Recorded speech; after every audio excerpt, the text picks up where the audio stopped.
Você já sentiu uma vontade de viver nos anos 70, nos anos 80, mesmo que você tenha nascido depois dessa época? Tenho esse sentimento desde que eu era criança, de ter saudade de uma época que eu nunca vivi, mas eu não sabia explicar direito.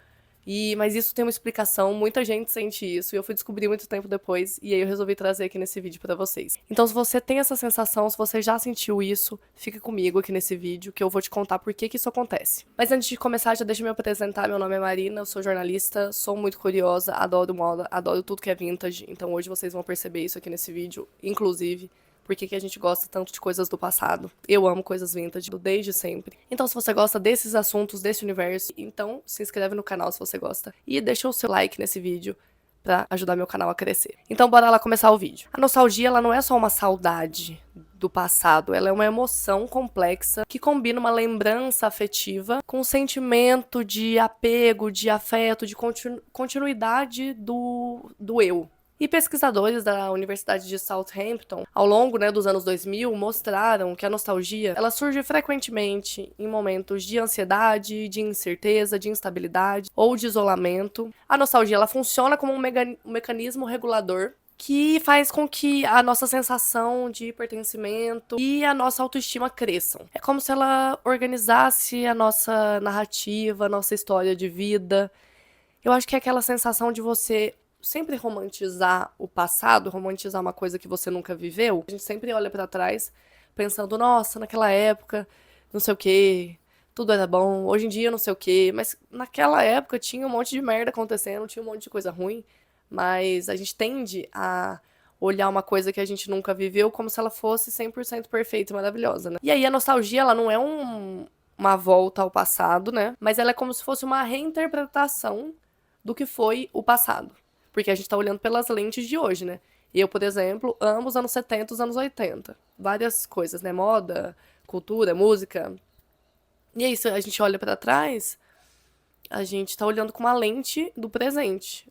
Então a gente acaba fazendo uma reinterpretação do que aconteceu lá atrás, porque nunca vai dar pra voltar no passado e ser daquele jeito, né? E agora essa parte que eu vou falar, talvez explique esse sentimento que eu tenho e que você que tá me assistindo também provavelmente tem. Que é esse apego, essa nostalgia de uma coisa que você nunca viveu e não tem explicação. Agora vai chegar a explicação. Vamos a ela. Tem uma pesquisadora chamada Christine Bachel, acho que eu falei o nome dela certo. E ela é conhecida pelo Nostalgia Inventory. E ela demonstrou com as pesquisas dela que algumas pessoas têm uma predisposição maior à nostalgia como traço de personalidade. Sim, talvez você e eu. O que explica essa intensidade com que cada pessoa experimenta e vive o sentimento de nostalgia. E como a gente responde a alguns estímulos nostálgicos. Com música, com filmes, com objetos, com ambientes, arquitetura, enfim, por aí vai. E aí você junta, por exemplo, essas pessoas, tipo eu que tenho muita predisposição para sentir essa nostalgia, e mais o que a gente vive de momentos de incerteza, de instabilidade econômica e política, a gente tem uma volta da nostalgia muito forte. E aí, alguns fatores também que explicam essa nostalgia que a gente sente de uma coisa que nunca viveu são a mediação cultural, então filmes, livros, séries, moda. A gente tem um movimento muito forte no TikTok, principalmente, que acaba reconstruindo a estética e o imaginário de décadas anteriores. É aquilo que eu falei, uma reinterpretação do que um dia foi. Por exemplo, a série Stranger Things aproxima os anos 80 de uma geração que nasceu depois dos anos 2000.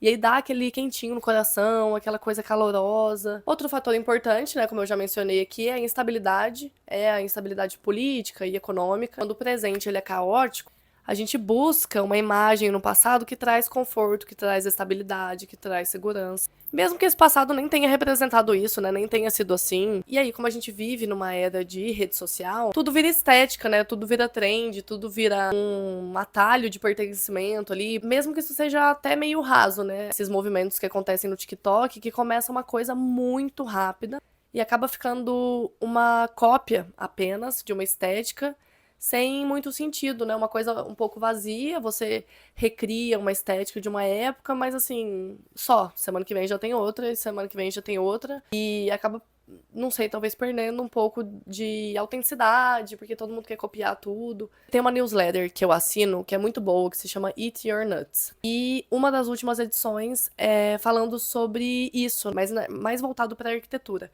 como bares e restaurantes de cidades grandes, como Nova York, por exemplo, estão bombando com essa estética de casa de vó. Eu falava assim no texto que quando a gente vive momentos de instabilidade e de insegurança, a casa da avó vira um refúgio, né? Então, aquela luz quente, mais uma decoração mais maximalista, muitos quadros, muitos tons quentes, mais acolhedores, coisas garimpadas, que um tempo atrás seria visto como brega. Esse maximalismo voltou, né, no efeito rebote aí. Não só na arquitetura, mas na moda também a gente vê muito isso, né? Aquele cansaço, né, daquela coisa assim, tudo é igual, clean girl, você ser você mesmo é uma coisa que ninguém quer, parece que todo mundo tá tentando se encaixar ali num modelo que tem que ser, e aí acabou rolando um cansaço com isso, e voltou muito forte essa estética mais maximalista, né, pra moda, pra arquitetura. E lendo essa newsletter, eu percebi que isso realmente voltou mesmo como uma reação e acaba se conectando, né, com essa sensação de nostalgia que a gente tem, desse apego com o passado. Eu acho que essa arquitetura, essa estética de casa de vó, nesses bares e restaurantes, fala muito também sobre isso, né? Sobre a gente querer voltar para um lugar que a gente se sente seguro e confortável. E aí, a gente vivendo nessa era de algoritmo, né, que o algoritmo manda tudo hoje em dia, as tendências nostálgicas acabaram acelerando, que foi isso que eu falei do TikTok, né, uma trend atrás da outra, de um jeito muito acelerado, para poder meio que tentar resgatar uma segurança e um conforto, ou apenas sei lá, uma sensação efêmera de que você pertence a algum grupo. E aí, plataformas como o TikTok, por exemplo, elas não priorizam as conexões sociais em si, mas sim os interesses determinados pelo comportamento.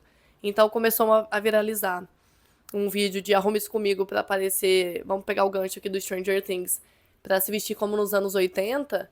O algoritmo vai entendendo esse comportamento do seguidor, do consumidor ali que tá dentro da plataforma e começa a reproduzir isso cada vez mais. E aí, o resultado disso é que as tendências surgem e desaparecem muito rápido e o passado se torna uma coleção de imagens para você fazer um remix. E aí acontece uma estetização do passado sem muito contexto. E aí, alguns exemplos recentes que a gente tem, né, dessa nostalgia digital são cottagecore, por exemplo, que começou na pandemia, né, com isolamento. E aí simboliza uma vida simples, a natureza, o autocuidado, a tranquilidade. E isso acabou viralizando como um antídoto contra a hiperprodutividade. O Y2K é uma outra estética que tem um brilho, né, uma essência ali mais pop. A Dark Academia, né, até acho que isso se ampliou depois, porque essa coisa de ser inteligente virou chique, né? O status era ser inteligente, é ler um livro. Isso virou moda também. E aí, quais são, né, as consequências culturais desse movimento de nostalgia, principalmente dentro do universo digital? Identidades descartáveis, né? Então a gente troca de estética como quem muda um filtro de foto no Instagram. A nostalgia como fuga, né? Vira uma fuga emocional, né? Aquele refúgio confortável que você sabe que você sempre pode se voltar a ele. E acaba criando uma memória meio fragmentada, talvez, porque cada um reinterpreta o passado de uma forma, né? Mas agora me conta aí, você é uma pessoa nostálgica? Você tem esse sentimento de que você queria estar naquele passado? Que um passado que você nunca viveu, nunca existiu você? Não se esquece de se inscrever aqui no meu canal e de deixar um like se você gostou desse vídeo. Um beijo e até a próxima!